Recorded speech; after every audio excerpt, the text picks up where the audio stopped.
بسم الله الرحمن الرحيم، والصلاة والسلام على رسول الله. الإخوة المشاهدين، الإخوة المتابعين، السلام عليكم ورحمة الله وبركاته. نحن اليوم هنا في محافظة الجوف في مديرية الحزم، وبالقرب من مطرح أبناء قبيلة ذمار في مقتل مؤيد الصمدي، وها هم أبناء الجوف في قضية مقتل مؤيد ابن فيصل الصمدي.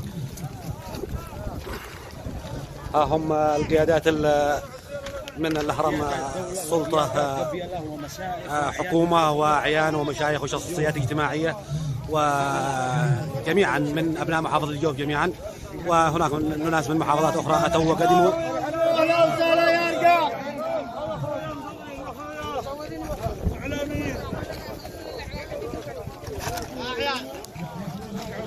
هم اليوم أتوا إلى مطرح يا مصورين يا مصورين يا مصورين يا تلفوا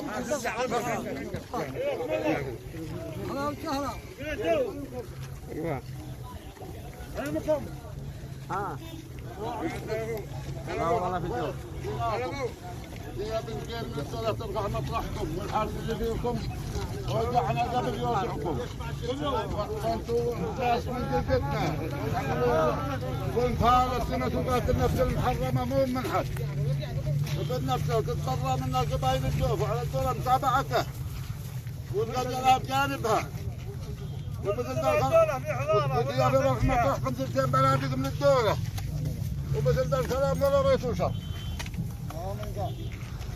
صلينا على رسول الله.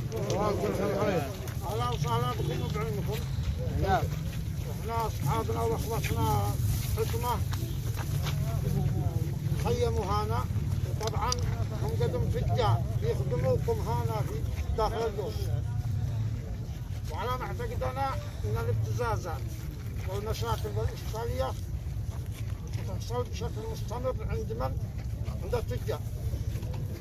وهذا معناته أن الدولة ضروري ما تحسن في أمرها.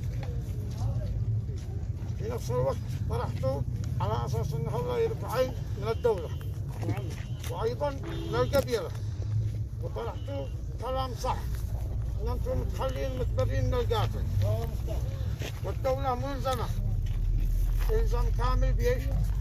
بإيصال القاتل في فترة شهر على أساس أن الناس يخرجوا. إحنا مهما أكبر مني وأخبر مني وأعرض مني من قبائل محافظة ذمار كاملة ونقع كل مرة. أصحابنا بالنسبة لهم هم خط أحمر، والواحد وراء كل أسبوع تحتاجهم. والآن هؤلاء مسؤولات والناس لا يرتفعوا والدولة تقوم بواجبها، وإذا صبح إن حدا عاوى هذا، لكن في حالة إن حدا عاوى أو تسطر عليه هو قليلنا. نعم نعم قليل الكل احنا الله واصحابه وفقعنا وياكم. اسمعوا يا شيخ محمد، يا شيخ محمد، احنا وياكم موقفنا واحد ونقف في الجميع، واقسم لكم بالله العظيم الذي لا يقسم الله بان احنا لا نعلينا ولا ناوي ولا نسينا، وان احنا لا نتفوض الحين.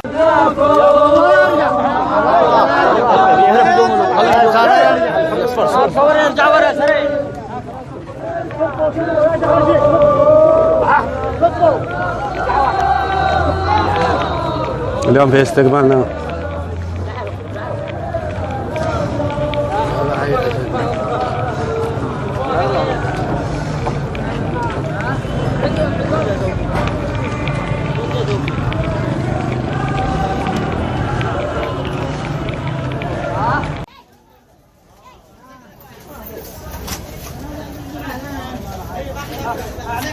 قم واحد معاه قبل ما